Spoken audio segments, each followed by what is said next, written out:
আসসালামু আলাইকুম রহমতুল্লাহি ওয়া সম্মানিত ওলিয়া উলিয়া আশিকান প্রিয় ভাই বোনেরা ও প্রিয় দেশবাসী, হযরত মাওলানা জালালউদ্দিন রুমি রহমাতুল্লাহ আলাইহি বলেছিলেন, আমি বহু মানুষ দেখেছি যাদের পোশাক নেই, আবার বহু পোশাক দেখেছি যাদের ভেতরে মানুষ নেই।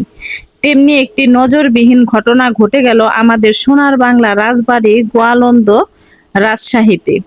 ইসলাম ও মানবতার দুশমনদের হাতে প্রকৃত ইসলাম নিরাপদ নয়। যদি নিরাপদ হতো তাহলে একটি মানুষ দুনিয়াতে বেঁচে থাকা অবস্থায় যাই করুক না কেন, তার দেহে প্রাণ থাকা অবস্থায় তার বিরুদ্ধে অ্যাকশন নেওয়া যেতে পারে, কিন্তু মারা যাওয়ার পরে তাকে কবর থেকে তুলে তার লাশ নিয়ে তাণ্ডব করা, পুড়িয়ে ফেলা, এটা আমাদের ইসলাম ধর্মের কোথাও কি আছে? আসলে তারা হচ্ছে ইসলাম ও মানবতার দুশমন। এদের সাথে মূলত ইসলাম ধর্মের কোনো সম্পর্কই নেই।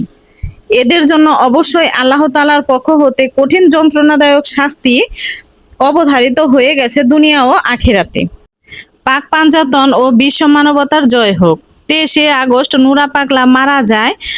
5ই সেপ্টেম্বর তার লাশ কবর থেকে তোলার পর লাশ অক্ষত অবস্থায় পাওয়া যায়। তার কাফনের কাপড়েরও কোনো একটি দাগ ছিল না। দাড়ি ও চেহারা অক্ষত ছিল। আমরা কেউ মারা গেলে তো 3 দিনে লাশ পচে যায়, দুর্গন্ধ সৃষ্টি হয়, অথচ তার লাশের কিছুই হয়নি। এটাকে কিভাবে নিবেন আপনারা? এ উপমহাদেশে ইসলামে এসেছে সুফি পীর অলি আউলিয়া গাউস কুতুব ফকির দরবেশদের মাধ্যমে। ইতিহাস কি বলে দেখেন। মহান রবের কাছে প্রার্থনা, হে খোদা চালাও মোদের সঠিক ও সোজা পথে।